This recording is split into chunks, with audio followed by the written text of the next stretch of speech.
Financial freedom is a place where आपको कुछ भी नहीं करना, लिटरली सुबह उठना है और रात को सोना है। तो कुछ कमाई के भी ऑप्शंस बताओ। पुराने जमाने में जिन चीजों को हमारे पेरेंट्स नहीं करना वो होता था, वो सिखाया जा रहा है। वो आज सिखा के पैसा कमाया जा रहा है। मैंने तो ये भी देख लिया आजकल कोर्स हो गया कि लड़की को पटाए कैसे। तो उसकी एक व्यक्ति अगर 25,000 रुपए महीने की तनख्वाह से चालू करता है अपना करियर, तो वो मिनिमम 3 करोड़ रुपए का कॉर्पस इजीली खड़ा कर सकता है। जेनरिक मेडिसिन में 75% का ग्रॉस मार्जिन होता है। 75%, 25 रुपए की चीज 100 रुपए में बिकती है। तो आज की जनरेशन जो है वो इन स्कूलिंग मेथड्स से नहीं सीखती, आज वो ऑनलाइन ज्यादा सीखती। तो अब है ना, उनको एक ही कमाई का जरिया दिख रहा है कि या मैं यूट्यूबर बन सकता हूँ, या मैं इंस्टाग्रामर बन सकता हूँ, या मैं सोशल मीडिया एक्सपर्ट बन सकता हूँ, क्योंकि उसमें दो चीजें, उसमें पैसा भी है और नाम भी है। तो आज इंडिया में ऐसे कई सेक्टर्स हैं जो यूट्यूब की कमाई आपको 6-8 महीने बाद दिन की दे देगी, दिन की, जो यूट्यूब महीना साल में नहीं दे सकता। ऐसा? हाँ। कौन सागर जी खुद ही आप लोग भी बताओ भाई। तो संजय सर कैसे हैं आप? मैं एकदम बढ़िया हूँ Sagar ji, thank you so much for having me on your show. अच्छा, आज का डिस्कशन ना हम टोटली फाइनेंस के रिलेटेड रखेंगे जी। एक आम आदमी जो फाइनेंस के बारे में समझता है या नहीं समझता है, फाइनेंशियल चैलेंजेस उसके जो रहते हैं, कोशिश करेंगे कि आज हम आपसे उनको सोल्यूशन दे पाएँ। बिल्कुल। तो मेरा सबसे पहला ही सवाल है, थोड़ा बम्बार्डिंग वाला सवाल ये हो जाएगा आपसे। अच्छा, मैं लोगों को बता देता हूँ, आपके बारे में तो लोग जानते ही होंगे, जो लोग नहीं जानते हैं उनके संजय सर के बारे में बता दूँ। एक फाइनेंस के बहुत ही बड़े धुरंधर हैं ये, बहुत ज़्यादा बड़े वाले धुरंधर हैं ये। तो आप इनसे फाइनेंस कुछ भी सीख लो, कुछ भी पूछ लो, इनके पास बहुत सॉलिड आंसर हैं और बहुत कुछ। खैर, आज एक नमूना हमें मिल भी जाएगा इस पॉडकास्ट के जरिए। Thank you so much. तो पहला ही सवाल मेरा ये है, बम्बार्डिंग वाला जी। फाइनेंशियल फ्रीडम चाहिए सबको। जी। अच्छा, बहुत सारे लोगों को पता भी नहीं होता क्या है ये। तो मैं आपसे चाहता हूँ कि ये क्या होता है, लोग क्यों नहीं पा पाते? मैक्सिमम लोग फाइनेंशियली फ्री होना चाहते हैं लेकिन हो नहीं पाते, क्या कारण होता है? तो फाइनेंशियल फ्रीडम को पहले समझते हैं। हम जिंदगी भर सागर जी सबकी जर्नी में, और अगर खासकर आप हमारे एज ग्रुप के लोगों को देखेंगे तो सबके स्ट्रगल्स रहे हैं। आप भी बिहार से आए, आपने भी स्ट्रगल देखा, मैं भी एक छोटे गांव से आया, फिर सिटी में बढ़ा, हमने अपना स्ट्रगल देखा। तो हमारा जो मानसिकता थी वो ये थी कि हमें पैसे बचाने। तो अपने सब स्ट्रगल्स देख रहे थे और उसके हिसाब से लोग अपने पैसे बचा के चलते थे। हमारे कॉन्जर्वेटिव पेरेंट्स थे, कॉन्जर्वेटिव पूरी सोसाइटी थी, तो उस तरीके से वहां पे वो हमारे एंग्रेन्ड हो गया था। ठीक है। हमने जिंदगी भर अपना समय बेचा पैसा लेने के लिए। जितने भी नौकरी करी, मैंने भी 16 साल कॉर्पोरेट में निकाले, रियल एस्टेट में काम किया, बहुत जगह काम किया। तो मैंने क्या किया, मैं सुबह 9 बजे जाता हूँ और शाम को 8 बजे 9 बजे आता हूँ, depending upon my work profile. तो मैं क्या कर रहा हूँ कि वो महीने के एंड में 35,000 से लेकर जो भी मेरा लास्ट की सैलरी थी, 35,000 से मेरी सैलरी चालू हुई थी 2008 में, 35-40,000 से। तो वहां से जो जर्नी स्टार्ट हुई, तो वहां मैंने अपना समय बेचा ताकि मैं पैसे ले पाऊं। फाइनेंशियल फ्रीडम इसका जस्ट उल्टा होता है। आप अपना समय खरीद लेते हो क्योंकि अब आपके पास इनफ पैसे होते हैं। समय दूसरों को खरीदते हैं। हाँ, आप अपना ही समय आप खरीद लेते हो दूसरों से। अभी तक आप दूसरों को समय बेच रहे थे। आप एक कंपनी के पास जाते थे, आप बोलते थे सुनो, आप मेरे को सुबह 9 बजे बुलवा सकते हो और रात के 8-10 बजे तक काम करा सकते हो, संडे को जरूरत पड़ी तो काम करा सकते हो, 26 जनवरी को जरूरत पड़ी तो काम करा सकते हो, साल की मुझे 30 छुट्टी जनरली मिल जाती हैं, पर क्योंकि मेरा प्रोफाइल ऐसा है तो आप कभी भी बुलवा लेते हो। तो मैंने क्या किया, मैं तो समय दे गया अपना, और समय से कीमती कोई चीज नहीं है क्योंकि वो वापस नहीं आती। सब कुछ ऊपर नीचे हो जाता है जीवन में, हेल्थ ऊपर नीचे हो जाती है, वेल्थ ऊपर नीचे हो जाती है, समय ऊपर नीचे नहीं होता। समय सबसे ज्यादा समय एक्चुअली एक ऐसी कमोडिटी है जो आपको कभी वापस नहीं मिल सकती।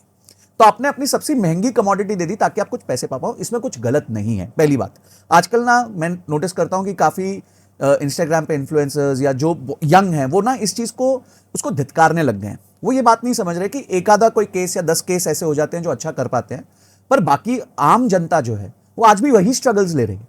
इंडिया में आज 140 करोड़ लोगों में सिर्फ 14 करोड़ लोग ऐसे हैं जिनकी 25,000 या उससे ज्यादा की आमदनी है।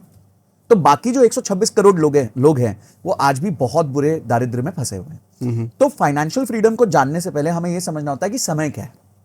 तो समय यह है कि हमने अपना समय बेचा और पैसे ले लिए, उससे हमने कुछ किया। ठीक है, अगर हम वो चीज से कुछ सही कर पाएंगे तो कुछ समय बाद जाके हम ऐसी स्थिति में पहुंच जाएंगे कि हमारा पैसा हमारे लिए वर्क कर रहा होगा, हमारा कैपिटल हमारे लिए वर्क कर रहा होगा। जैसे वर्किंग कैपिटल कह देते हैं, बिजनेस में वर्किंग कैपिटल कहते हैं। तो वर्किंग कैपिटल मतलब कैपिटल वर्क कर रहा है। पर ये जो इंटेलिजेंस है, ये भारत देश में आज बहुत, अभी भी बहुत कम है। बहुत एजुकेशन हुई है, आप जैसे लोगों ने आपके इतने बड़े चैनल के माध्यम से बहुत अच्छी अच्छी वीडियोस डाली है, पर मेरे को लगता है अभी भी हम बहुत बहुत पीछे हैं, बहुत पीछे हैं, और बहुत एजुकेशन देनी है। तो financial freedom is a place where आपको कुछ भी नहीं करना, लिटरली सुबह उठना है और रात को सोना है, और एक ऐसी आपकी इनकम स्ट्रीम है जो आपके सारे खर्चों को टेक केयर कर रही है। इसे हम फाइनेंशियल फ्रीडम कहते हैं। आपने अपना समय खरीद लिया। आज मैं मंडे को चाहिए तो ऑफिस में काम ना करूं, मैं अपना कोई काम ना करूं, 2 महीने की छुट्टी पे चला जाऊं, कुछ मेरे को रोकेगा नहीं, क्योंकि मेरे पास इनफ पैसा है। तो ये होता है हमारा financial freedom, when we buy our own time, जब हमने अपना समय खरीद लिया जो हम पहले बेचते थे। ओके, ठीक है। दूसरी चीज हो गई, फाइनेंशियल फ्रीडम क्यों नहीं पा पाते। देखिए, मैंने ना, एक व्यक्ति मेरे साथ काम करते थे, उनकी तनख्वाह सुन के आप हैरान हो जाओगे, देश में मेरे को लगता है 0.1% लोगों की इतनी तनख्वाह होती है। उनकी तनख्वाह थी 7 लाख रुपया महीना, 7 लाख रुपीस पर मंथ। मैंने जैसे कहा कि इस देश में शायद 0.1% लोगों की, जो वर्किंग प्रोफेशनल्स है, पूरे देश की नहीं, वर्किंग प्रोफेशनल्स में 0.1% ऐसे लोग होंगे जिनकी तनख्वाह 7 लाख रुपए महीना होगी या उससे ज्यादा होगी। वो व्यक्ति की 20-22 तारीख को पैसे खत्म हो जाते थे और वो उधार पे जीता था। ओके।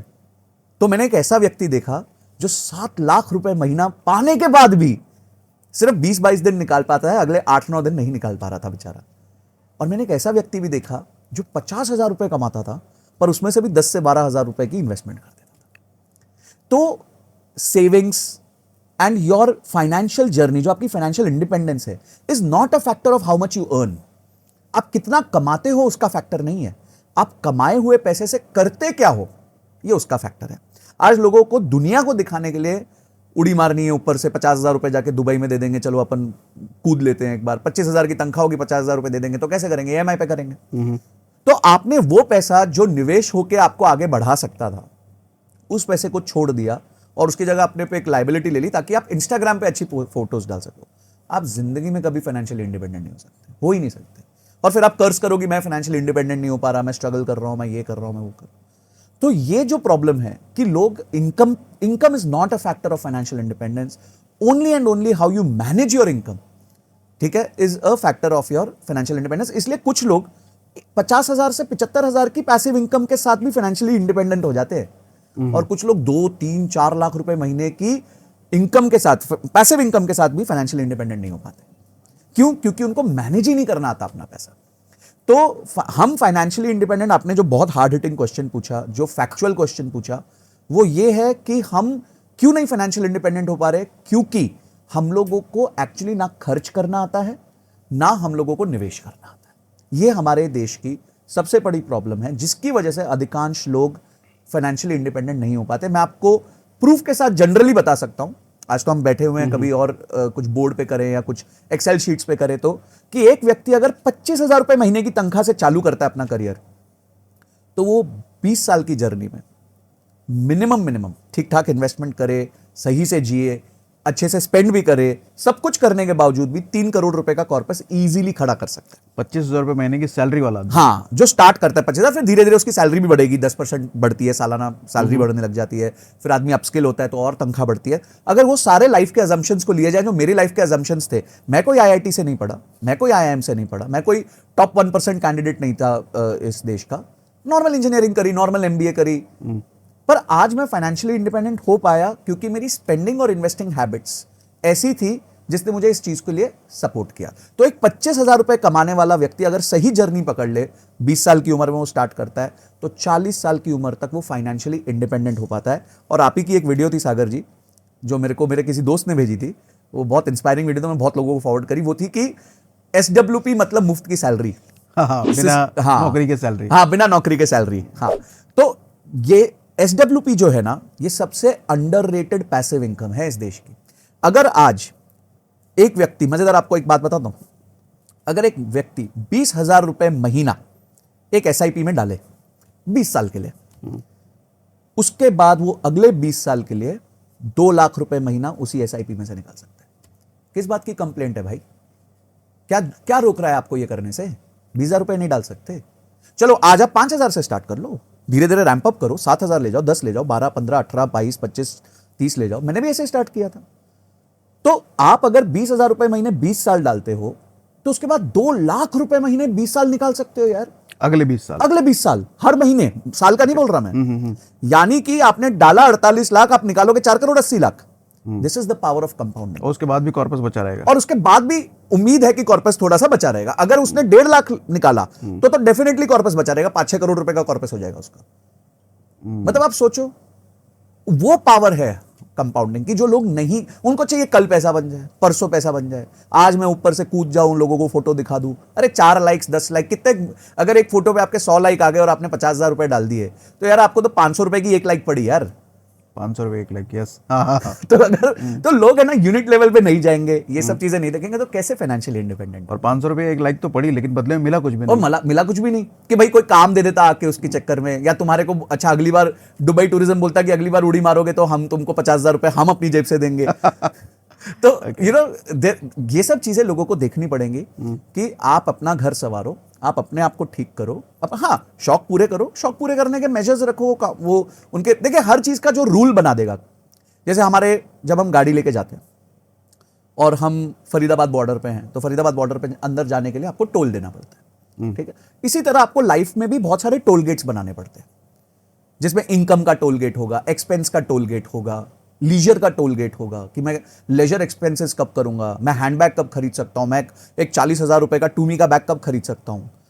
खरीद सकते हो, इसको थोड़ा डिटेल में बताइए। हाँ। तो बेसिकली क्या है, मेरा एक डेफिनेशन है कि आपकी औकात होनी चाहिए। ये बड़ा रफ वर्ड है ये, पर औकात की एक डेफिनेशन है।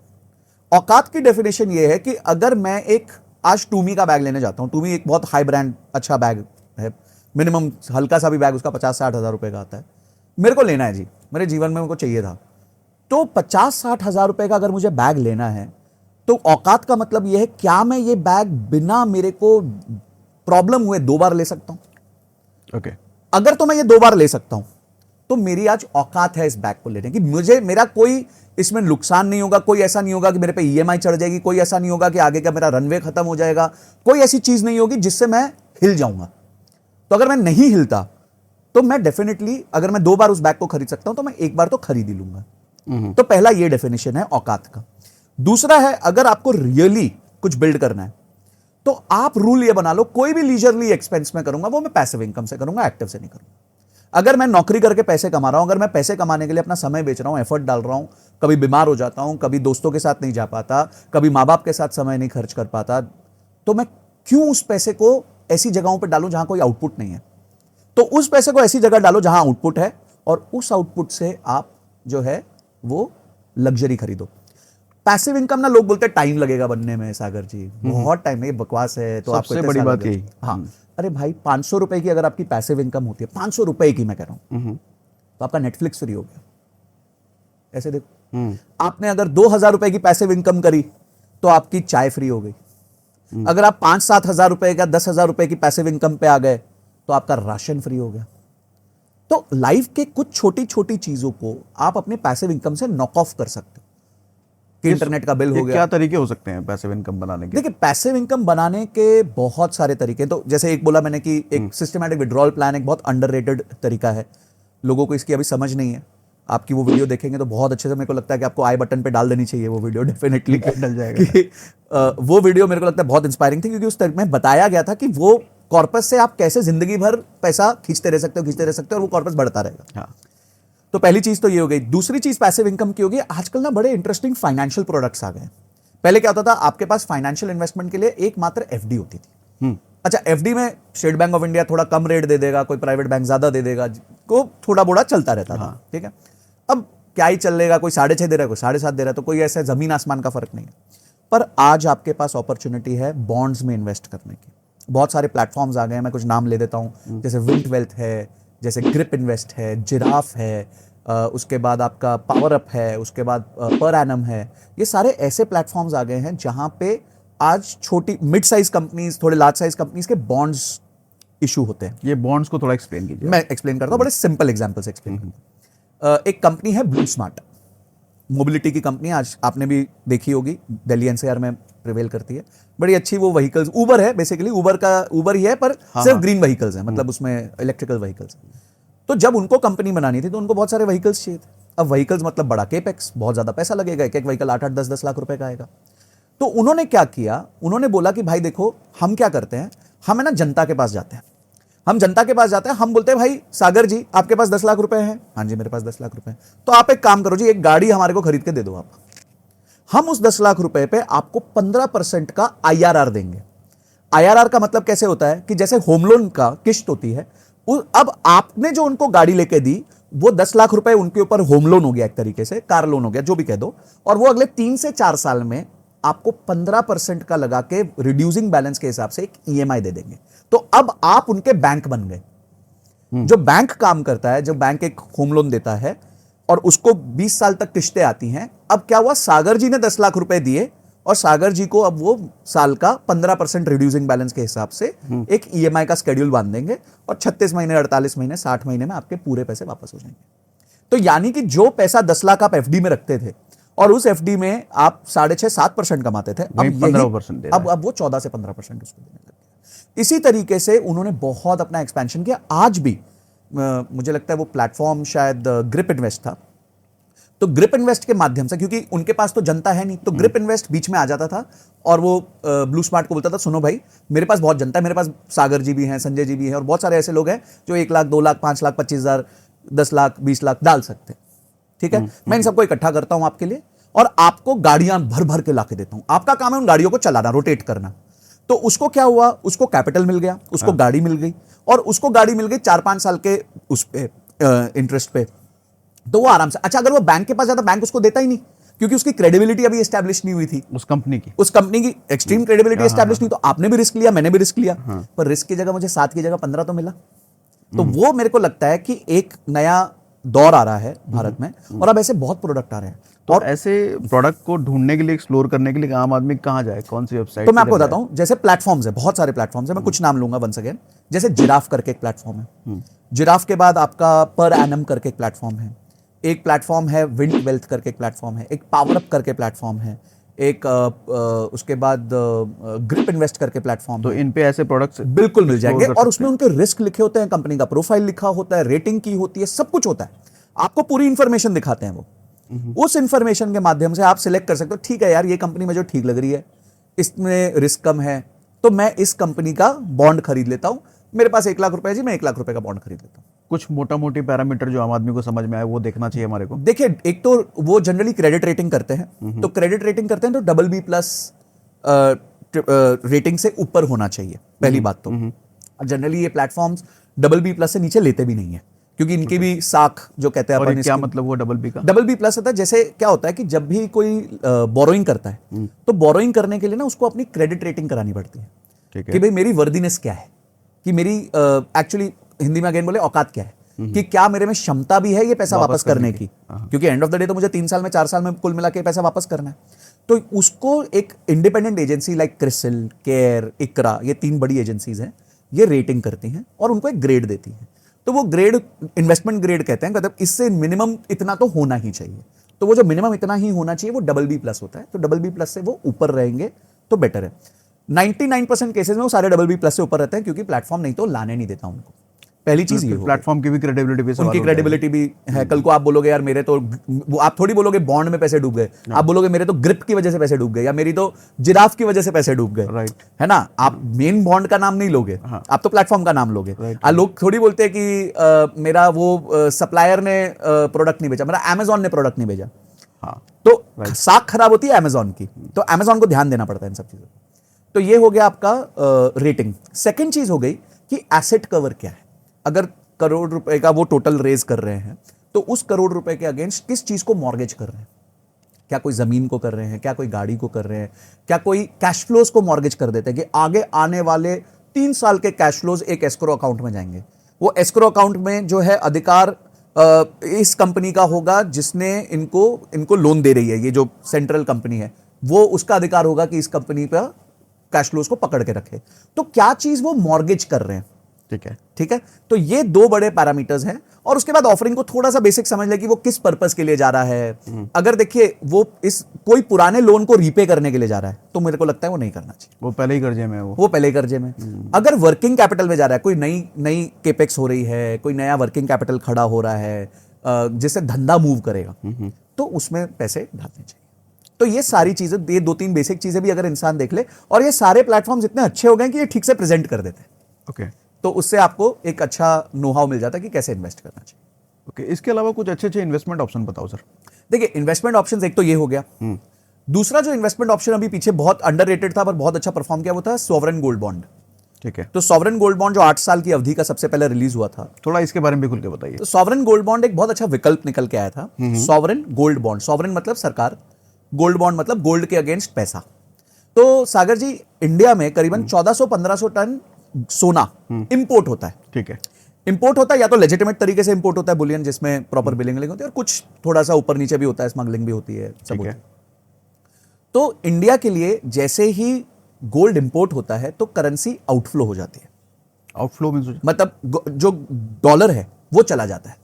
अगर इंडिया, एक इंडियन गोल्ड मैन्युफैक्चरर को गोल्ड का बुलियन खरीदना है तो वो इंपोर्ट होगा। और अंदर समझा, गोल्ड का बुलियन खरीदना मींस, मतलब आज समझो मैं एक गोल्ड चेन मैन्युफैक्चरर हूं, ठीक है, गोल्ड चेन मैन्युफैक्चरर, मुझे गोल्ड तो चाहिए।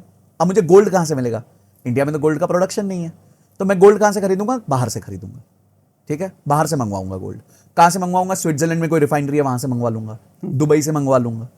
तो ये ऑफिशियल चैनल से आएगा। अब वो इंडियन रुपीस तो लेंगे नहीं दुबई वाले या स्विट्जरलैंड वाले, वो डॉलर में लेंगे। right. तो मैं आरबीआई के पास जाऊंगा, मैं बोलूंगा मेरे रुपए ले लो, मुझे डॉलर दे दो। तो उससे क्या होगा? आरबीआई की करेंसी का एक्सचेंज कम हो जाता है, उनके पास जो पैसा पड़ा रहता है डॉलर में वो कम हो जाता है, एक रिजर्व्स खत्म होने लग जाता है, क्योंकि उसने मुझे दे दिया। क्योंकि उसने मुझे दे दिया और मैंने जाके किसी एक्सटर्नल पार्टी को दे दिया, उसने मुझे सोना भेज दिया। राइट, अब वो सोने की जो बार मेरे को भेजा, समझो 10 किलो का सोना मैंने खरीदा। अब 10 किलो के सोने से मैंने चेन्स बनाई। ठीक है जी, चेन्स बनाई तो सागर जी आ गए दुकान में, बोले भाई हमारे को तो आज चाहिए 200 ग्राम की चेन चाहिए। तो बहुत अच्छी सारी चेन्स देखी, 200 ग्राम की चेन उन्होंने खरीद ली। अब 200 ग्राम की चेन खरीद ली और पहन ली। अब इसका क्या प्रोडक्टिव यूज है? ये तो सिस्टम से पैसा खत्म हो गया, बाहर चला गया, ये डेड एसेट हो गया, ऑर्नामेंटल एसेट हो गया। तो हमारे पास आज कोई ब्रेसलेट है, कोई चेन है, कोई रिंग है, तो ये ऑर्नामेंटल एसेट है, ये घूम रहा नहीं है, ये रोटेट नहीं कर रहा। तो ना ये सरकार को टैक्स दे रहा है, एक ही बार टैक्स दे रहा है, एक ही बार इंपोर्ट ड्यूटी दे दी, टैक्स दे दिया। अब वो गोल्ड चेन पड़ी है, मेरे घर पे पड़ी है, मेरी माता पिता के टाइम पे, दादा दादी के टाइम से गोल्ड जो पड़ा है वो पड़ा हुआ है, तो वो इनमोबिलाइज्ड गोल्ड था, इनमोबिलाइज्ड गोल्ड था। ऐसा भारत में करीबन 25,000 टन, 25,000 केजीज का गोल्ड इंडिया में आज हाउस होल्ड गोल्ड है, जो घरों में जो दुनिया में सबसे ज्यादा है। चाइना से भी ज्यादा, यूएसए से भी ज्यादा है। तो भारत में, क्योंकि ये हमारा फेटिश है गोल्ड का। ओके, ये हमारे को तो गोल्ड बहुत पसंद है सबको। आप जानते हो साउथ की शादियों में तो मतलब बंदा नहीं दिखता, सिर्फ गोल्ड दिखता है, या लेडी नहीं दिखती, सिर्फ गोल्ड ही गोल्ड दिख रहा होता है उसके ऊपर। तो हमारा फेटिश है गोल्ड, तो हमारा फेटिश है, तो हमारे पास 25,000 टन का सोना है। अब वो इमोबिलाइज्ड एसेट है। अब सरकार सोच में पड़ जाती है यार कि एसेट तो आ रहा ही नहीं है, यूज ही नहीं हो रहा मार्केट में, ये पैसा तो ब्लॉक होके पड़ा है, सबके घर में पड़ा हुआ है, सबके घर में पड़ा हुआ है, लेडीज के घर में पड़ा हुआ है, जेंट्स ने रखा हुआ है, सबको अलाउड है, किसी को 500 ग्राम अलाउड है, किसी को 250 ग्राम, जो भी नियम में है उसके हिसाब से अलाउड है। तो अब प्रॉब्लम क्या है कि इसको मोबिलाइज कैसे करें? तो सरकार एक स्कीम लेके आई जिसे कहते हैं सॉवरेन गोल्ड बॉन्ड। तो सरकार ने बोला कि भाइयों आपके पास गोल्ड पड़ा है ना, वो गोल्ड के अगेंस्ट आप गोल्ड बॉन्ड खरीद लो। ठीक है, आप हमारे पास आओ, आप हमारे पास 100 ग्राम की चेन जमा कर दो और हम आपको एक सॉवरेन गोल्ड बॉन्ड दे देंगे। आप हमारे पास आओ मींस सरकार के पास हाँ, जाओ। सरकार के एजेंसीज के पास जाओ और उनसे गोल्ड बॉन्ड खरीद लो। ठीक है, उनको आपने अपना गोल्ड के सोना अगेंस्ट दे दो। गोल्ड बॉन्ड खरीद लो। उनको अपना सोना दे दो और हाँ, उसके वो बदले एक में बॉन्ड, दे दो। एक पेपर दे देंगे आपको। ठीक है, अब वो पेपर देंगे तो गोल्ड अब यूटिलाइज हो जाएगा, पैसा मार्केट में आ गया। आपको क्या देंगे वो अब उसके एवज में? आपने अपनी चीज रख दीजिए, तो वो कहते हैं हम आपको साल में करीबन 3% का ब्याज देंगे और 8 साल का लॉक इन है। 8 साल तक अब मेरे से वापस नहीं लेने आ सकते, क्योंकि मैं इस पैसे को रोटेट करूंगा, ठीक है, मैं इंफ्रास्ट्रक्चर में डालूंगा, मैं ये करूंगा, मैं वो करूंगा। तो 8 साल तक अब ये पैसा लेने आप वापस नहीं आ सकते। 8 साल बाद जब आप आओगे तो जो गोल्ड का रेट उस दिन का होगा उस हिसाब से आपको मिल जाएगा पैसा वापस। पैसा वापस मिल जाएगा, पैसा वापस मिल वो जाएगा, सोना नहीं मिलेगा या गोल्ड वापस मिल जाएगा, जो भी चॉइस है आपकी। अच्छा, जो भी चॉइस है आपकी, ओके, क्योंकि गोल्ड तो अंडरलाइंग एसेट है ही, रियल चीज है, असली चीज है।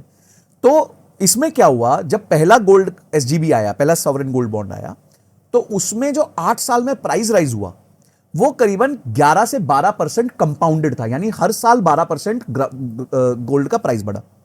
उसके अलावा सरकार आपको 3% और दे रही थी, तो 15% हो गया। तो ये हर साल 3%, हर साल 3%, ठीक है। तो हर साल आपको 3% का ब्याज आ रहा था, उस पर आपको टैक्स देना था। और ये जो 12% कंपाउंड हुआ, ग्रो हो रहा था, उस पर टैक्स भी नहीं देना था, ओके, क्यों? तो चीजें आपकी थी शुरू से, किस बात का टैक्स दूंगा? वो तो मैंने आपको दिया ना मोबिलाइज करने के लिए। Right. तो मैं किस बात का टैक्स दूंगा भाई? मेरी चीज पे मैं गेन लेने के बाद मैं ही टैक्स दे दूं तो वो तो बेवकूफी हो गई ना।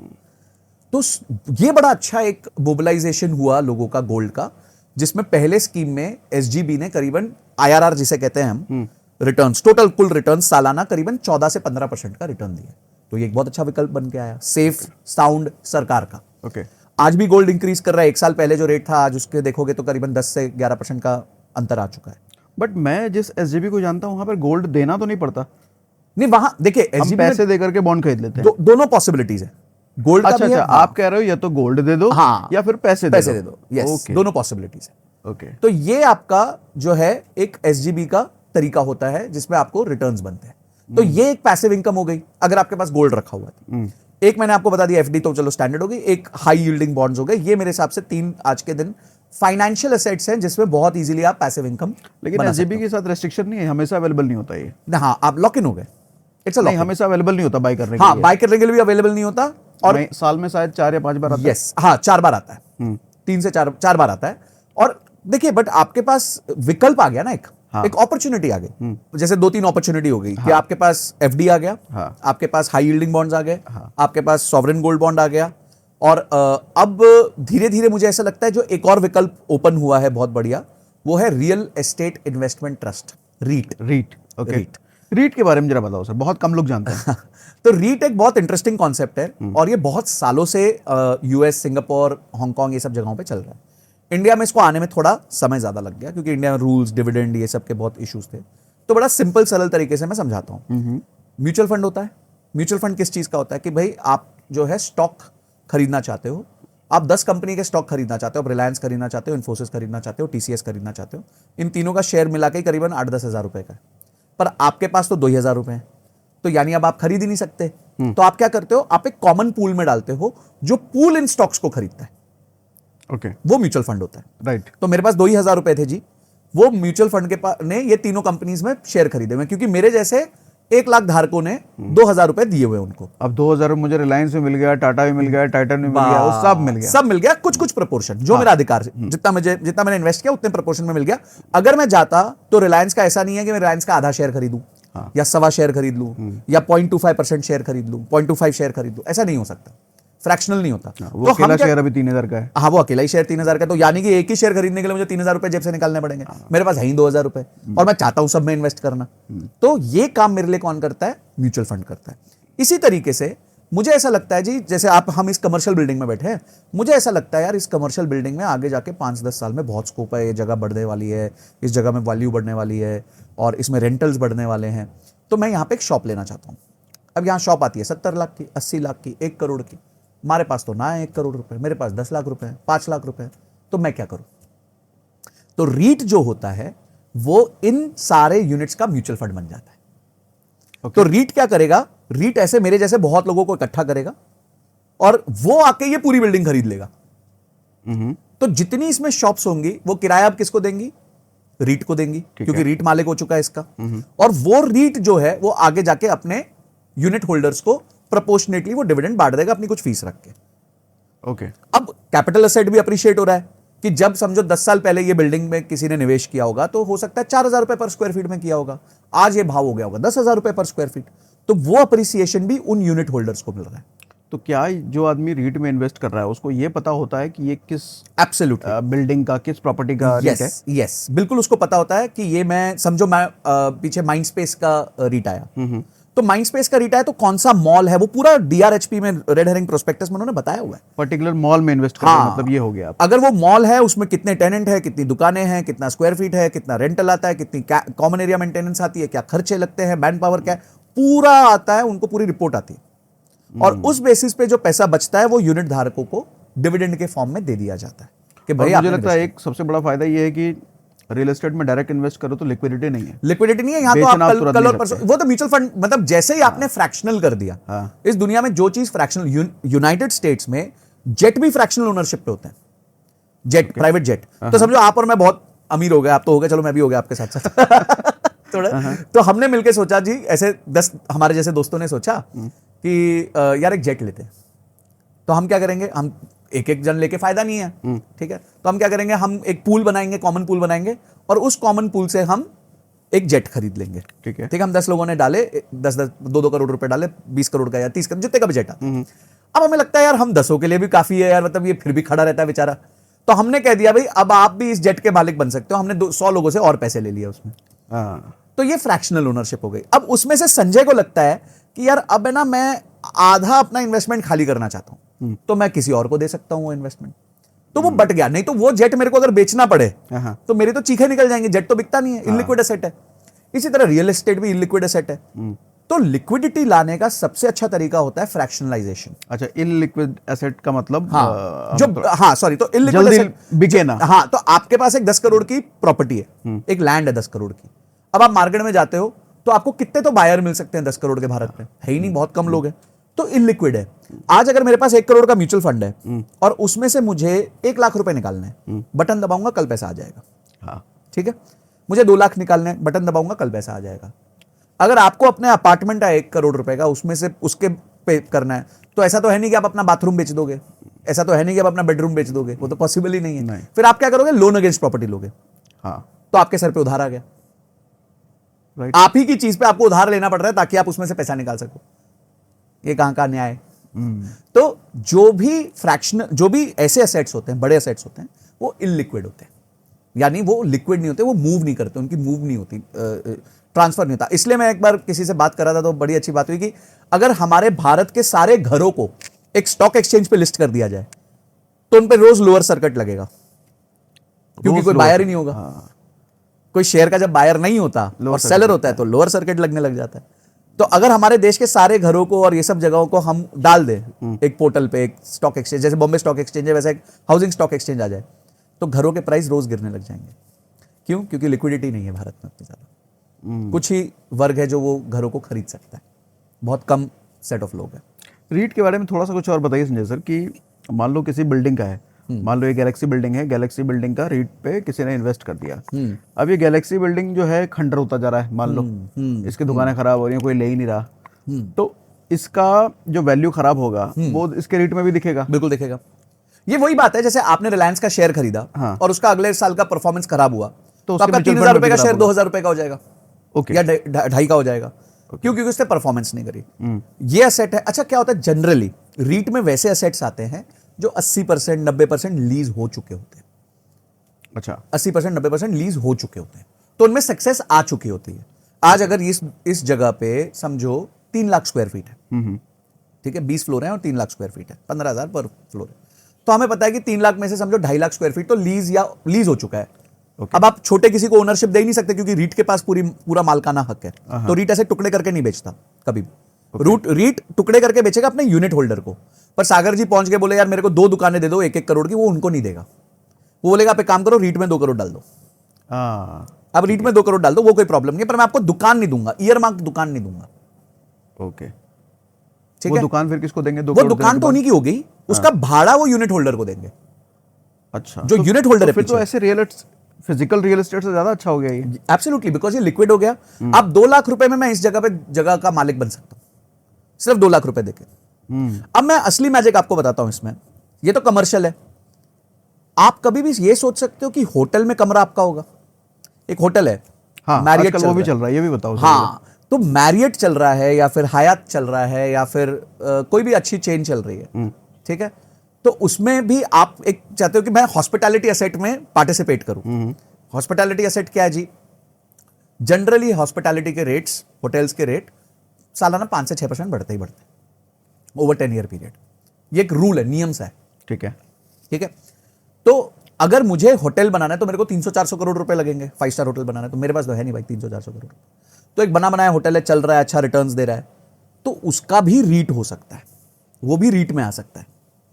ओके, तो वो रीट में आ गया। समझिए 300 कमरों का जेडब्ल्यू मैरियट रीट में आ गया। तो अब वो रीट ने जेडब्ल्यू मैरियट के मालिक से जाके जेडब्ल्यू मैरियट खरीद लिया। अब वो तो चल ही रहा है, जैसे पहले चल रहा था वो अभी भी चल रहा है। तो उसका जो प्रॉफिट है वो वापस यूनिट धारकों के बीच में बट जाएगा। आज जो प्रॉफिट आ रहा है वो समझो उनका आज रेट चल रहा है 10,000 रुपए पर नाइट। ठीक है, 5 साल बाद ये रेट हो जाता है 14,000 रुपए पर नाइट। तो आपका जो प्रॉफिट है वो भी साथ साथ बढ़ने लग जाएगा। ओके, ठीक है। आपको आज अगर एक यूनिट पे 4% 5% का रिटर्न मिलता है, कल को जाके वो 10% हो जाएगा, 11% हो जाएगा साल का। आपके यूनिट की वैल्यू बढ़ जाएगी और वो ट्रेडेबल होगा। तो 3 बड़े फायदे हो जाते हैं कि एक तो आप छोटा फ्रैक्शनल ओनरशिप कर सकते हो, आप उस असेट में पार्टिसिपेट कर सकते हो। नहीं तो हॉस्पिटैलिटी असेट में तो इंडिया में पार्टिसिपेट ही कोई नहीं कर सकता। मतलब थोड़े पैसे दे करके एक 5 स्टार होटल के मालिक बन गए। मालिक बन गए आप बोल सकते हो भाई मेरा है कुछ वहां पे छोटा सा चाहिए। आज मैं रिलायंस का अगर शेयर होल्डर हूं तो है भाई। Reliance मैं के जा मालिक सकता हूँ एजीएम में हाथ खड़ा करके मुकेश अंबानी से सवाल तो पूछ ही सकता हूँ कि सर मुझे ऐसा लगता है आप ठीक से कंपनी नहीं चला रहे, आपको रिजाइन कर देना चाहिए। बोल सकते हैं। बोल तो सकता हूँ क्योंकि मैं शेयर धारक हूँ। ठीक है, वो मानेंगे नहीं, वो सब ठीक है, अलग बात है। तो अगर मुझे लगता है कि एक छोटा पैसा देके मैं एक हॉस्पिटैलिटी यानी कि एक होटल असेट में जुड़ सकता हूँ, मैं जुड़ना चाहूंगा, बिल्कुल जुड़ना चाहूंगा। अल्टीमेट, ये तो मतलब मजेदार चीज है रीट। हाँ, अच्छा, अब रीट के साथ साथ एक बात और हम देखते हैं। रीट के साथ साथ अब एक और चीज आने वाली है, वो है इनविट। ओके। जैसे रीट है रियल एस्टेट इन्वेस्टमेंट ट्रस्ट, वैसे है इनविट यानी कि इंफ्रास्ट्रक्चर इन्वेस्टमेंट ट्रस्ट। ये है नहीं अभी शायद। हाँ, अभी है नहीं। ओके। इनविट में क्या होगा कि एक कंपनी ने रोड बनाई, अब उसको अगले 30 साल उसका टोल मिलने वाला है। अब भाई वो 30 साल इंतजार करेगा, कैपिटल ब्लॉक हो गया, ठीक है, तो वो क्या करेगा, वो आके बोलेगा जी ये अगले 30 साल का टोल जो है उसको मैं एक म्यूचुअल फंड बना रहा हूं या एक रीट इनविट बना रहा हूं, ठीक है, और इसको मैं लिस्ट कर दूंगा और इसमें जो भी टोल कलेक्शन होगा उसमें हमारी फीस वीस माइनस करके, ऑपरेशनल कॉस्ट माइनस करके जो बचेगा वो यूनिट धारकों को दे देंगे। अब आप सोचो कितना बड़ा लिक्विडिटी इंडिया में क्रिएट हो जाएगा कि आपने एक रोड बना दी, वो रोड बनाने में 20,000 करोड़ रुपए लग गए। आप मार्केट में आए, आपने बोला ये बंडल है जी 20,000 करोड़ रुपए का, मैं तो इसको लिस्ट करा दिया। अब 20,000 करोड़ रुपए में से जो भी टोल का कलेक्शन आ रहा है, तो ये जो यूनिट धारक है, किसी ने 1 करोड़ डाला, किसी ने 10 लाख डाला, सब उनको जा रहा है, ये सब उनको चला जाएगा प्रोपोर्शनेटली। अमेजिंग। तो इसको ना बेसिकली बड़े केपेक्स को छोटे यूनिट में बांटो, जितना बांटोगे उतना देश आगे बढ़ेगा। क्यों? क्योंकि छोटे छोटे पैसे लगाने वाले बहुत हैं इस देश में। आज किसी को 1 लाख रुपए लगा के अगर साल का 9, 9.5, 10% इनविट से मिलता है तो उसको सेफ्टी लगती है। बिल्कुल। लिस्टेड है, ठीक है, रोड है, टोल है, अच्छी कंपनी ने बनाई है, अच्छे प्रोफेशन, बन चुकी है रोड भाई, बनानी नहीं है, बन चुकी है, उस पे टोल लग चुका है, उस पे गाड़ियां चल रही हैं। ये भी डर नहीं है कंपनी बंद हो जाएगी। हाँ, अरे रोड बना हुआ है और टोल तो एक बार फिर से एनएचआई के कंट्रोल में आ जाता है। तो पॉइंट ये है कि ये जो चीजें हैं ना, ये नया सेट ऑफ इंडिया लेके आने वाली है। ये लिक्विडिटी इतनी ज्यादा ले आएंगी इंडिया में, इतनी ज्यादा ले आएंगी कि ग्रोथ ट्रेमेंडस होगी। एक छोटा यूनिट धारक 20,000 रुपए लगा के साल का 2,000 रुपए का टोल कलेक्ट करेगा। अब आप ऐसे तो कर नहीं सकते कि एक टोल प्लाजा पे चले गए और किसी को मारा चमाटर, चल 2,000 रुपए आज मैं लेके जाऊंगा यहां से। अब आप 2,000 रुपए की टोल कलेक्शन, आपको लगता है जी दिल्ली जो जयपुर एक्सप्रेस वे बना है वो तो जम के चलेगा, sorry Delhi Bombay express way जो बना है वो जम के चलेगा, तो उसकी मेरे को रिटर्न्स चाहिए, क्योंकि आज उसकी रिटर्न्स हो सकता है साल की 100 करोड़ हो टोल की, पर मेरे को पता है 5 साल बाद ये 1,000 करोड़ हो जाएंगे, तो मेरे को उस पर पार्टिसिपेट। और ऐसा सरकार क्यों कर रही है? उनको क्या फायदा? लिक्विडिटी, उनको कोई परवाह नहीं है ना, उनको तो नई रोड बनानी है, लोगों से पैसा आ जाएगा, उनके पास पैसा, कॉर्पस इकट्ठा हो गया, अब अगली रोड बनाओ, अब अगली रोड बनाओ, अब अगली रोड बनाओ, अब अगली रोड बनाओ। फ्रैक्शनलाइजेशन, जितना फ्रैक्शनलाइज करेंगे, कितने टुकड़े कर देंगे, छोटा कर देंगे केपेक्स को, उतना देश बहुत तेजी से तो आगे क्या इससे ऐसा नहीं होगा कि जितने ज्यादा लोग उस रोड वाले इंफ्रा में चले गए, लोगों को उतना जो टोल का पैसा आना था वो कम होता चला जाएगा क्योंकि लोग ज्यादा घुस गए उसमें? तो यूनिट देखिए, यूनिट्स तो सेम है। हाँ, अगर 100 यूनिट है उस रोड के, तो 100 यूनिट धारक होंगे। अच्छा, यूनिट फिक्स है? यूनिट फिक्स्ड है ना, उनके यूनिट फिक्स्ड है, उसके नए यूनिट नहीं बन सकते जब तक नई रोड नहीं ऐड कर दो। राइट, मतलब 100 यूनिट है तो 100 अगर यूनिट 10,000 समझो 1,000 किलोमीटर की रोड है और उसके 2,000 यूनिट है या 1,000 यूनिट है, तो वो 1,000 ही रहेंगे। तो जब आप उस 1,000 किलोमीटर को 1,500 करोगे तो हो सकता है तब धारक बड़ा होगा, फिर तो मारा मारी होगी, लोग दौड़ेंगे लेने के लिए। तो आप देखो, इसलिए तो लिक्विडिटी आएगी, मजा आएगा, बहुत मजा आएगा। आप देखो आज सारे जितने भी ये रीट्वीट आते हैं सब 4 गुना, 5 गुना, 10 गुना ओवर सब्सक्राइब हो जाते हैं। क्यों हो जाते हैं? क्योंकि लोगों को भूख है, लोग पक गए हैं ये एफडी से, कि सिर्फ एफडी कर लो, एफडी कर लो, एफडी कर लो, पक गए हैं उससे। उनको नया कुछ चाहिए। लोगों को ना वैनिटी, नॉवेल्टी, 2 चीजें चाहिए होती है। क्या मतलब इसका? वैनिटी मतलब अहंकार और नॉवेल्टी मतलब कुछ नया।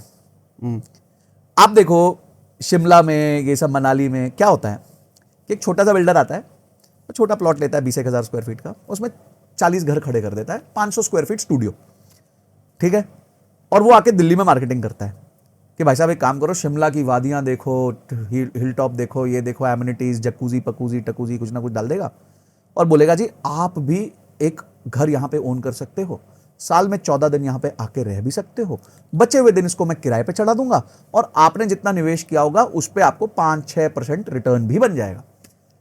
अब 5-6 रिटर्न कोई बहुत अमेजिंग रिटर्न नहीं है, पर क्यों लेते हैं लोग? भाई प्रॉपर्टी हो गई, प्रॉपर्टी हो गई, वैनिटी, नॉवेल्टी हो गई। नॉवेल्टी क्या हो गई कि शिमला में मेरे पास ऐसा असेट है, अच्छा फिर 14 दिन मेरे पास है, 14 दिन में जाऊंगा नहीं तो मैं बोलूंगा सागर जी अच्छा शिमला जा रहे हो तो मेरे घर रहो ना। तो सागर जी भी खुश हो गए, ऑब्लाइज हो गए, भौकाल बन गया, तो भौकाल बन गए। तो ये भी एक इस एसेट की कैटेगरी को कहते हैं sale and lease back. Builder sale कर देता है कस्टमर को और उसको लीज बैक कर देता है कि भाई मैं तेरे को बेच तो दिया पर तेरे को मैं 14 दिन ही अलाउ करूंगा इधर रहने के लिए, बाकी दिन मैं इसको चलाऊंगा, अच्छे से चलाऊंगा, एक होटल की तरह चलाऊंगा। और ये तो आई थिंक अनरेगुलर, कंप्लीटली अनरेगुलेटेड है, रिस्की है, वो सब प्रॉब्लम्स हैं इसके जो भी हैं वो उसके सारे प्रॉब्लम। बट ये जो रीट की बात कर रहे हैं तो रेगुलर रीट तो प्रॉपर्ली रेगुलेटेड, उसमें एक पूरा वो फॉर्म होता है, क्या कहते हैं, ट्रस्ट फॉर्म होता है, उसके पूरे रूल्स होते हैं, रेगुलेशंस होते हैं, डीआरएचपी जाता है, सेबी में जाता है, बॉम्बे स्टॉक एक्सचेंज में जाता है, उसके बाद लिस्टिंग होती है। तो प्रॉपर एक आईपीओ है, जितनी शनाख्त एक आईपीओ के टाइम होती है उतनी शनाख्त एक रीट के टाइम होती है। तो सही रीट कैसे चुना जाए?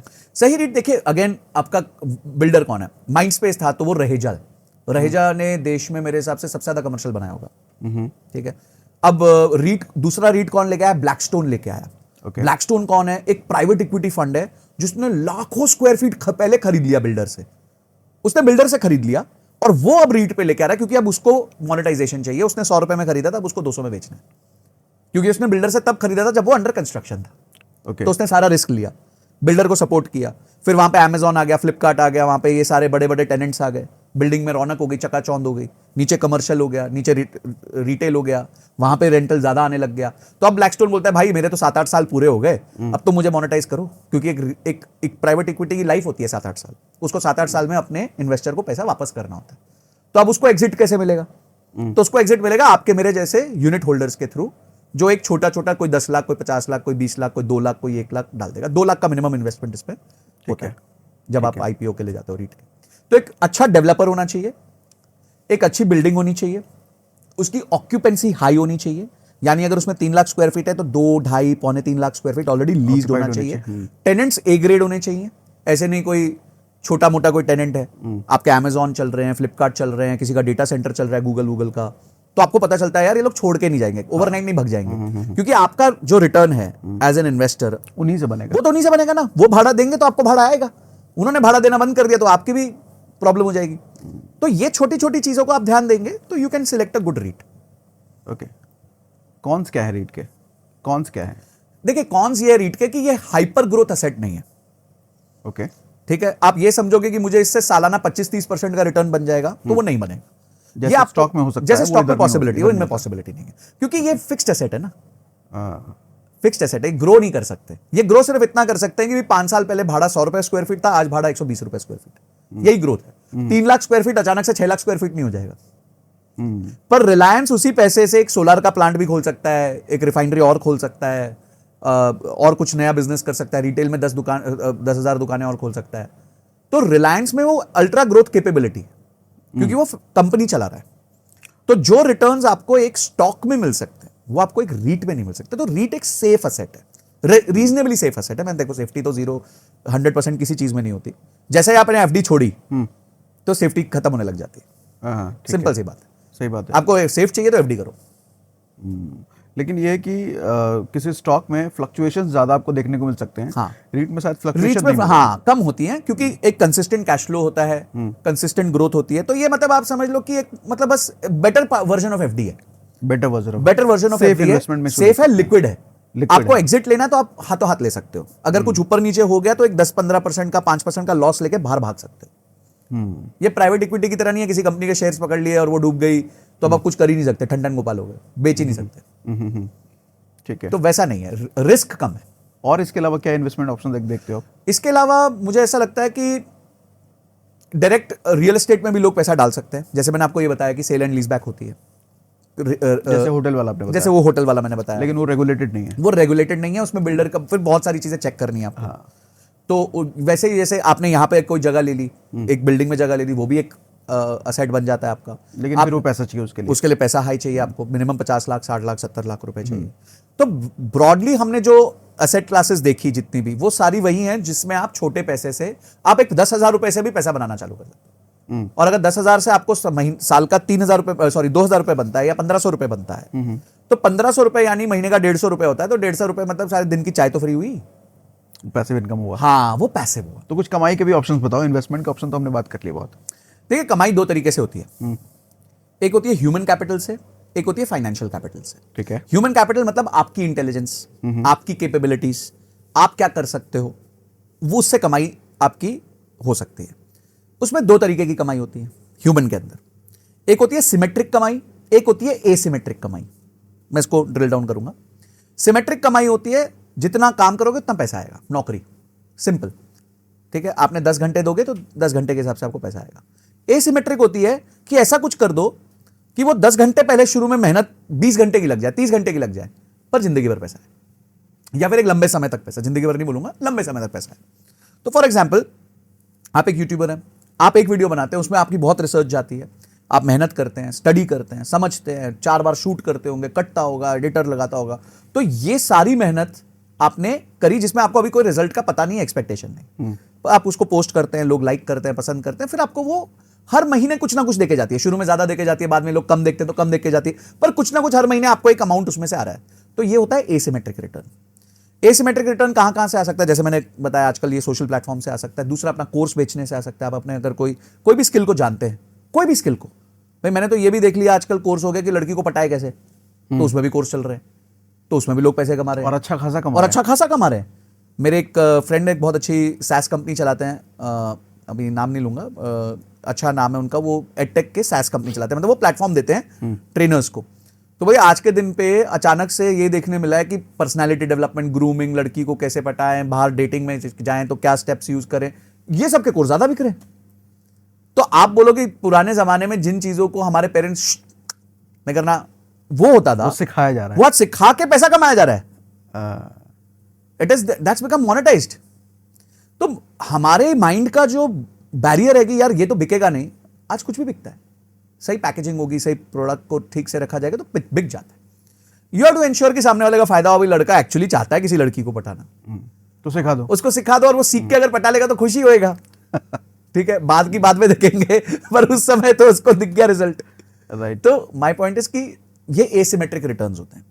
तो एसिमेट्रिक रिटर्न्स जो होते हैं उसमें इनिशियल मेहनत ज्यादा है, बाद में मेहनत कम है, और रेगुलर कैश फ्लो की उम्मीद है। ये हो गया ह्यूमन कैपिटल से।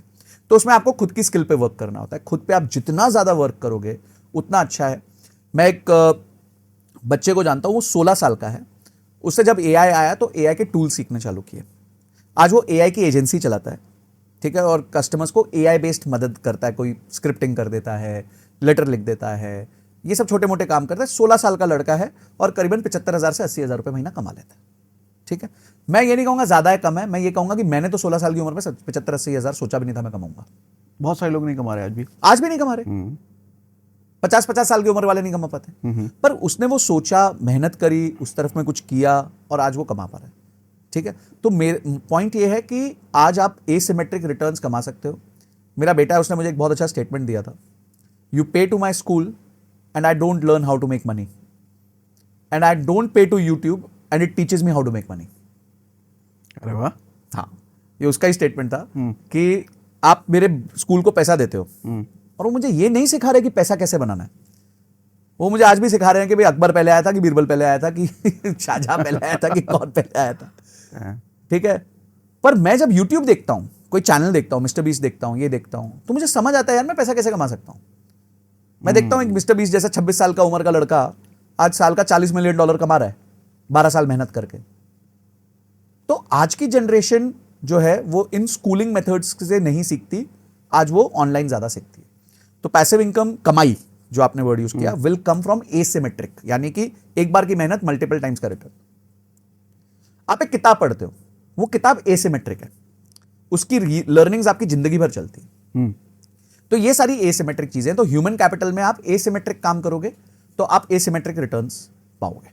ठीक है, सिमेट्रिक हो गया जी, चलो अपन ऑफिस गए, अपन 10 घंटे कंप्यूटर के सामने काम किए, अपनी तनख्वाह सेट है, 30,000 रुपए महीना, 30,000 मिल गया, खत्म हो गया। मतलब किया और पैसा मिला, किया हाँ, पैसा इट्स अ प्योर ट्रांजैक्शन, सौदा है सौदा। पर ये सौदा नहीं है, ये इन्वेस्टमेंट है जो रिटर्न्स देगा। तो इसके क्या क्या ऑप्शंस हैं? इसके जैसे मैंने बताया कि आपका कोर्सेज बताया आपने। ये कोर्सेज हो गया, आपके चैनल्स हो गए, डिजिटल चैनल्स हो गए, ठीक है। आजकल लोग कोचेस को कोच बनाने की ट्रेनिंग दे रहे हैं कि तुम कोच हो पर तुम अच्छे कोच नहीं हो भाई, तुम्हें ऑनलाइन नहीं आता, तुम्हें ऑफलाइन आता है, मैं तुम्हें सिखाता हूं फनल कैसे बनाते हैं। वो लोग पैसा कमा रहे हैं। मैं एक को जानता हूं जिसका मतलब जिसका मैक्सिमम कोर्स 40 लाख रुपए में बिकता है, लड़का 22 साल का 23 साल का तो बिक रहा है क्योंकि उसने नीड क्रिएट कर ली या फिर उसने ट्रस्ट क्रिएट कर लिया है, उसने रिजल्ट्स प्रोवाइड कर दिए होंगे। तो लोग आज इंडिया में इस चीजों का पैसा देने को तैयार है। पहले लोग 200 रुपए की किताब लेने के पहले सोचते थे, हाँ, आज 40 लाख भी दे रहे हैं आज 40 लाख भी दे रहे हैं कि यार ये 40 लाख दूंगा तो मेरे साल की 1 करोड़ रुपए की इनकम बढ़ जाएगी। तो लोगों ने ROI सीख लिया, मैं कितना लगाऊंगा कितना आएगा, आलू डालूंगा तो सोना निकलेगा कि नहीं निकलेगा तो वो सीख लिया। उसके अलावा देखिए कोई भी दूसरी चीज जो मैं इस जनरेशन के लिए अर्निंग के लिए कहना चाहता हूं, एक प्रॉब्लम हो गई है इस जनरेशन के साथ। प्रॉब्लम ये हो गई है कि सब स्क्रीन के सामने आ गए, तो अब है ना उनको एक ही कमाई का जरिया दिख रहा है कि या मैं यूट्यूबर बन सकता हूं, या मैं इंस्टाग्रामर बन सकता हूं, या मैं सोशल मीडिया एक्सपर्ट बन सकता हूं। क्योंकि उसमें दो चीजें, उसमें पैसा भी है और नाम भी है। दोनों की भूख होती है लोगों को। वो मैस्लोज हायरार्की कहते हैं, एक टाइम के बाद पैसा खत्म हो जाता है, फिर आपको सेल्फ रियलाइजेशन, एक्चुअलाइजेशन, ये सब चाहिए। तो लोगों को लगता है यार छाप भी रहे हो पैसा और छप भी रहे हो, सामने लोगों को पहचान भी आ रही है, सेल्फी भी हो रही है, सब हो रहा है। छाप भी रहे हो और छप भी रहे हो, छाप भी रहे हो और छप भी रहे हो, दोनों हो रहा है आपका, ठीक है। अब इसमें प्रॉब्लम क्या है, अभी भी ना यूट्यूब या ये सब चीजों में ना कमाई बहुत छोटी है। अगर आप अपना रियल एक्सपैंड करोगे, विजन होराइजन बड़ा करोगे, तो आज इंडिया में ऐसे कई सेक्टर्स हैं जो यूट्यूब की कमाई आपको 6-8 महीने बाद दिन की दे देंगे, दिन की, जो यूट्यूब महीना साल में नहीं दे सकता। ऐसा? हाँ, कौन कौन? सागर जी खुद ही आपको भी बताओ भाई कहीं हम ज्यादा टाइम तो यहाँ नहीं डाल रहे मैं बताता हूँ, जैसे सोलार है, सोलार बिजनेस है, हाँ, ठीक है। अब सोलार के इतने इनिशिएटिव्स चल रहे हैं। मैं एक कंपनी को जानता हूँ 4 साल से काम कर रही है, 4 या 5 साल से काम कर रही है, फ्लोटिंग सोलार्स बनाती है, मतलब पानी के ऊपर सोलार बनाती है। पानी के ऊपर सोलार? हाँ, पानी, चाइना से टेक्नोलॉजी आ गई। चाइना तो बड़े बड़े सी के ऊपर सोलार पैनल्स में लगा देता है, सोलर फार्म्स कहते हैं उसको। पानी के ऊपर सोलर पैनल लगा देते हैं, ओके। क्योंकि जमीन तो लिमिटेड है, तो अगर आप सोलर पैनल लगाओगे तो सोलर पैनल का प्रॉब्लम क्या है कि एक के ऊपर एक नहीं लगा सकते ना, आपको फ्लैट लगाना पड़ता है। तो उन्होंने बोला चलो पानी को इस्तेमाल कर लेते हैं, पानी पूरा पड़ा ही है, ठीक है। तो उन्होंने जम के बड़े बड़े सोलर पैनल्स लगा दिए जहां पे पानी ज्यादा मूविंग नहीं होता, मतलब ऐसा स्टेबल होता है, सी के अंदर नहीं लगा सकते, वहां तो टूट फूट जाएगा। अच्छा, ठीक है, तो ऐसे स्टेबल जगहों पे उन्होंने सोलर पैनल्स लगा दिए। यही चीज एक इंडियन कंपनी ने कॉपी कर ली, मैं उनको जानता हूं। 5 साल हुए हैं, उनका प्रॉफिट आज 80 करोड़ रुपए साल का है। Profit after tax, okay. और इन्वेस्टमेंट उनकी टोटल, देखो इस पे तो क्या होता है कि 90% तो उधार मिल जाता है सरकार से, स्कीम्स हैं सरकार की, सरकार रिबेट देती है, कभी कभी डबल डेप्रिसिएशन दे देती है कि भाई तुम अगर 100 रुपए डालोगे तो हम तुमको P&L में 200 रुपए का बेनिफिट देंगे। 100 रुपए आप निवेश करोगे, आपके खर्चों में हम 200 रुपए बुक कर देंगे। ये भी ऐसी स्कीम्स है, बहुत सारी स्कीम्स है, क्योंकि सरकार को पावर जनरेशन चाहिए ना, राइट। लोगों को बिजली देनी है, सबके घर बिजली पहुंचनी चाहिए, राइट। यूट्यूब कैसे चलेगा बिजली आएगी तो चलेगा। तो बिजली जो है देने वाले लोग आज ज्यादा पैसा कमा रहे हैं, जम के पैसा कमा रहे हैं। 70-80 करोड़ रुपए का प्रॉफिट आफ्टर टैक्स, जिसमें उसको पुराने जो एस्टैब्लिशमेंट है वो 25-25 साल चलेंगे, 30-30 साल। इनमें पावर परचेज एग्रीमेंट सरकार 25 साल का करती है। क्या मतलब इसका? यानी कि आपने जगह लगा दी, अब आपका माल क्या बेच रहे हो, आप पावर बेच रहे हो, पावर जनरेट करते हो, तो सरकार आती है, आप बोलती है सुनो भाई 25 साल पावर तुम्हारी हमारी हो गई, ओके। तो अब आपको सेल्स क्या करनी है, मतलब हो गया फिक्स कस्टमर है, फिक्स इनकम हो गई।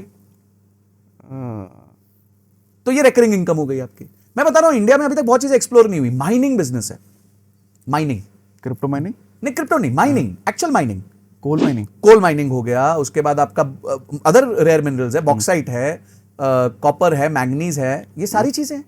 माइनिंग क्यों नहीं कोई करता? माइनिंग करो, जम के पैसा कमाओ। तो ये माइनिंग आम आदमी कर सकता है? आप स्टार्ट करो, पहले ट्रेडिंग से स्टार्ट करो। कैसे? आप कोयला बेचना चालू करो पहले। कैसे? एक स्टेप वाइज बताओ। हाँ, तो कोयला, भाई देखो आपको कोयला बेचना है तो पहले कोयले का स्टडी करो कि कोयला लगता क्या है, पावर प्लांट। अच्छा, ये सब चीजें ना रोज लगती हैं, इसमें सौदा एक बार होता है, पैसा जीवन भर आता है। आपने आज एक पावर प्लांट पकड़ लिया जिसको कोयला चाहिए, उनको तो जम के कोयला चाहिए, पागल जैसा कोयला चाहिए। और कोयला सिर्फ पावर प्लांट को नहीं चाहिए, जो स्टील बनाता है उसको भी चाहिए, जो एल्यूमिनियम बनाता है उसको भी चाहिए। तो कोयले की बहुत खपत, एक्सट्रीम खपत है। अगर आपने 4 कस्टमर भी पकड़ लिए तो आपको जिंदगी में काम करने की जरूरत नहीं। उसके बाद सिर्फ उन 4 का फोन उठाओ और उनको माल टाइमली बेसिस पे ठीक ठाक पहुंचा दो। इतना तो करोगे ना धंधा। तो मैंने सुना है माइनिंग के लिए तो बहुत बड़ा कॉन्ट्रैक्टर बनने की जरूरत है। ना ना ना, कोई नहीं। आप स्टार्ट करो ट्रेडिंग से, एक माइनिंग के साथ जुड़ जाओ, एक माइनर के साथ जुड़ जाओ जो माइनिंग कर रहा है, उससे बोलो तेरा माल मैं बेचूंगा, और भागो और माल बेचो उसका। अब ये माइनिंग भी तो हर जगह नहीं हो रही है। बिल्कुल हो रही है, भारत में हर स्टेट में माइनिंग है। उड़ीसा में सबसे ज्यादा माइनिंग है, महाराष्ट्र में माइनिंग है, ओके। हाँ, आंध्रा में माइनिंग है, तेलंगाना में माइनिंग है, हर जगह माइनिंग है। तो वहाँ जो माइनिंग कर रहा है उससे जाके जुड़ो और उसका माल बेचना चालू करो, आपको प्रोडक्ट की समझ आ जाएगी, मतलब आपका उसके कैपिटल नहीं affiliate- लगेगा। उसके एफिलिएट बन गए आप। एफिलिएट बन गए भाई। एफिलिएट कोर्स बेचते हो तो कोर्स की तो क्या ही मार्केट है इंडिया में। बहुत छोटा मार्केट। आपने समझो जी सागर जी, आपने कोर्स कर लिया, उसके बाद दूसरा कोर्स थोड़ी करोगे आप। आप तो रुक गए, 1 साल रुक गए। सर ये जो कोर्स वाली कंपनीज रेवेन्यू कर रही है ना, ये महीने का रेवेन्यू होता है माइनिंग कंपनीज का। जो साल में वो स्ट्रगल करती है ना, लाखों करोड़ों रुपए का वो डालती हैं, एड स्पेंड्स करती हैं, बर्न जिसे कहते हैं, और इतनी मेहनत करके लाखों लोगों की टीम लगा के जो काम करती हैं, उसमें टीम्स होती हैं 10-20 लोगों की सिर्फ। जो ठीक है, प्रोडक्शन साइड की टीम अलग होगी जो खोद रही है, पर माल बेचने का, अकाउंटिंग का एक छोटा सा ऑफिस होता है, आपको दिखेगा, पता चलेगा, पता भी नहीं चलेगा ऑफिस है। ओके। और उतने में साल का 10,000 करोड़ का काम हो रहा होगा। ओके। तो क्या हो गया है कि ऑडियंस जो है ना स्टक हो गई, बोले यार अपने को तो यूट्यूबर बनना है, या अपने को इंस्टाग्रामर बनना है, या अपने को ये बनना है। अरे असली पैसा वहां है, यहां दिखावा है, यहां आपको शो है, यहां सोशल कैपिटल है, आपका नाम बन रहा है। आज आप देखते हो अनिल अग्रवाल जी, वेदांता के मालिक, he is become an influencer today. आप देखो उनका लिंक्डइन देख लो, आप इंस्टाग्राम देख लो, बहुत अच्छे अच्छे रील्स डालते हैं, अपनी स्टोरीज डालते हैं, धीरू भाई के साथ कैसे उन्होंने काम किया वो बताते हैं, अपनी अच्छी स्टोरीज डालते हैं। पर आपको पता है उनका एम्पायर $25 बिलियन का है। तो ठीक है, आप $25 बिलियन का एम्पायर करो, उसके बाद कुछ भी करो यार। इन्फ्लुएंसर वो पैसे कमाने के लिए नहीं बने। हाँ, वो थोड़ी यूट्यूब से रोज देख रहे हैं कि मेरी अर्निंग कितनी हो रही है आज। वो थोड़ी किसी ब्रांड के पास जाके बोलते हैं यार ठीक है इस महीने 25 लाख का टारगेट है, अपने को 5 ब्रांड्स चाहिए जो अपने को 25 लाख रुपए दे दे। I am not disregarding anyone, what I am saying is कि इंडिया में हम सब लोगों के पास बहुत अपॉर्चुनिटीज है। हम क्यों अपने आप को सिर्फ सोशल से रिस्ट्रिक्ट करें कि सोशल मीडिया पे क्या है? तो इन अपॉर्चुनिटीज के बारे में जाने कैसे? देखिए तो आपने बता दिया। हाँ, मैं आपको बताता हूं, इन अपॉर्चुनिटीज के बारे में आप जानोगे जब आप फील्ड पे उतरोगे। मतलब फील्ड पे उतरोगे यानी कि आप एक्चुअली जाके किसी माइनर से मिलोगे, किसी बंदे से मिलोगे, किसी डिस्ट्रीब्यूटर से मिलोगे, किसी रिटेलर से मिलोगे, किसी पावर कंपनी के मालिक से मिलोगे जाके बोलोगे, या फिर उसके इंजीनियर से मिलोगे।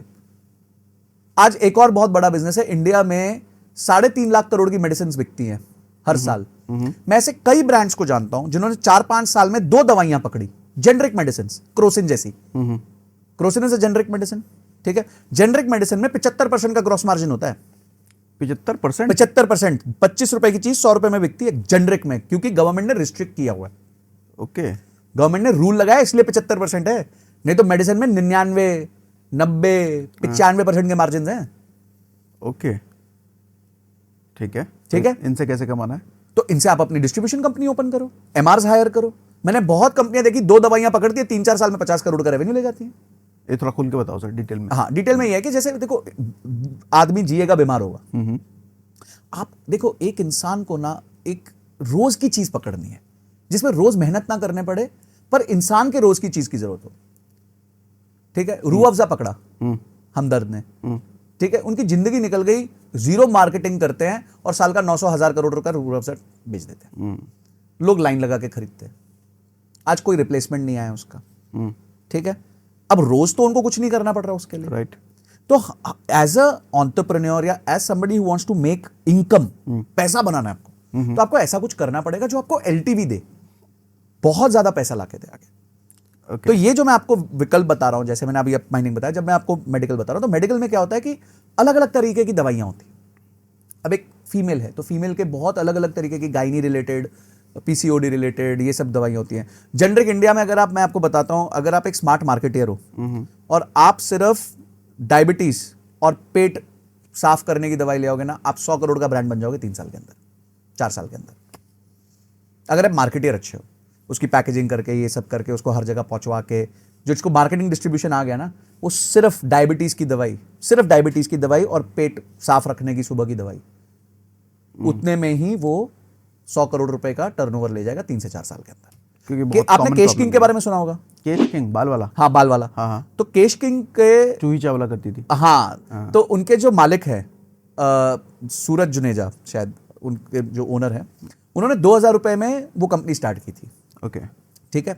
एक ही प्रोडक्ट था, केश किंग, और कोई प्रोडक्ट ही नहीं था उनके पास। ठीक है। उन्होंने 4 साल उस प्रोडक्ट को जम के मार्केट किया, सेल किया, ठीक है, अच्छा प्रोडक्ट बनाया, हर जगह पहुंचे। चौथे साल में उनका टर्नओवर था 350 करोड़, ठीक है, 350 करोड़ था उनका चौथे साल का टर्न, चौथा या पांचवा साल का टर्नओवर 350 करोड़ था।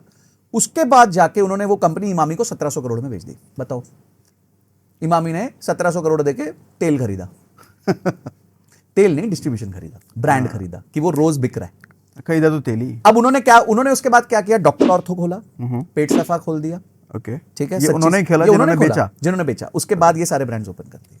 आज एक एक ब्रांड अपने आप में 5-5 हजार करोड़ का ब्रांड है। डॉक्टर ऑर्थो आप जानते हो कौन कौन उनकी एडवर्टाइजमेंट करता है? अक्षय कुमार एडवर्टाइजमेंट करता है, अजय देवगन करता है, अजय देवगन जी करते। तो पॉइंट ये है कि इंडिया में ना, हम लोग क्या है, India is a country of average people. तो आपको ना बहुत इंटेलिजेंट बनने की जरूरत ही नहीं है। मैं इतने कोयले के व्यापारियों को जानता हूं, आप देखोगे, आप पहचान नहीं पाओगे, साल का 250-300 करोड़ रुपए कमाते हैं कोयला का ऊपर नीचे करके। सिर्फ कोयला बेच रहे हैं, इस पावर प्लांट को भेज दे, इसको भेज दे, इसको भेज दे, इसको। हाँ, वो उनमें ताकत क्या है, ग्राउंड लेवल के प्रॉब्लम्स को वो सॉल्व करते हैं, सबको साथ लेके चलते हैं, संगठित लेके चलते हैं, चाहे वो लोकल जनता हो, लोकल पॉलिटिशियंस हो, कुछ भी हो, मतलब जो इकोसिस्टम होता है इन सब चीजों का, उसको, पर उसका आउटकम तो देखो ना, 200 करोड़ 250 करोड़ साल का बनाते हैं। मतलब लोगों की प्रॉब्लम को समझने में आना चाहिए। बस मैं कह रहा हूं कि इस पॉडकास्ट को देखने वाली जनता ये ना सोचे कि मैं सिर्फ यूट्यूबर बनके ही इस जीवन में पैसा कमा सकता हूं। That is one of the options which has good social capital but low financial capital. There are businesses which can give you massive financial capital. Massive. सोच नहीं सकते आप। मैं आपको एक बात बताता हूं, अभी हम लोग, मैं एक क्लाइंट के लिए एक इवैल्यूएशन चालू है मेरा। There is something called as sponge iron. ये क्या होता है? हाँ, मैं आपको बताता हूं। जब आयरन ओर होता है, तो आयरन ओर को जब आयरन ओर को जब फाइनल प्रोडक्ट में कन्वर्ट करना है, सलिए में कन्वर्ट करना है, शीट में कन्वर्ट करना है, तो फर्स्ट स्टेप होता है उसको स्पॉन्ज आयरन बनाना होता है, ठीक है। तो स्पॉन्ज आयरन बनाने के लिए there is a process called DRI, ठीक है। उसको वो उसमें क्लीन लगती है, तो अभी टेक्निकल में नहीं जाते। उसका हम एक इवैल्यूएशन कर रहे हैं। वो प्लांट लगाया है, ठीक है, बैंक उसको फाइनेंस कर देगा। इनका कुल मिला के 2-3 करोड़ रुपए का कैपिटल लगेगा। अच्छे बड़े लोग, जेब से 2-3 करोड़ रुपए लगेगा, बाकी सब इकट्ठा हो जाएगा। कोई बैंक दे देगा, कोई सप्लायर क्रेडिट दे देगा, वो सब पूरा मैनेज हो जाएगा, ठीक है। उसका महीने का प्रॉफिट आफ्टर टैक्स 4 करोड़ रुपए, ओके। पहले दिन से लगी लगाई चीज है। ये इंपॉर्टेंट है। मैं क्या कह रहा हूं कि ये अपॉर्चुनिटीज लोगों को अवेल करनी है, और वो कैसे करनी है, घर बैठ के कोई नहीं आएगा। आप जाओ, उतरो, उस सेगमेंट को समझो। भाई आज अगर आप सरिये के ट्रेडर बन जाओ, आपको पता है, मैं आपको बताता हूं, आड़ती होते हैं, आड़ती आपको पता है, वो जो चावल, गेहूं, धान का काम करते हैं। छोटा सा 8x6 का गल्ला होगा, 5000 करोड़ का टर्नओवर होगा, और 1% मार्जिन होगा। 5000 करोड़ का 1% 50 करोड़ होता है। अपन रोते रहते मार्जिन ज्यादा चाहिए। अबे वो खेल गया 5000 करोड़ का गेम और 50 करोड़ लेके चला गया घर। कोई केपेक्स नहीं, कोई कुछ नहीं, 8x6 का गल्ला।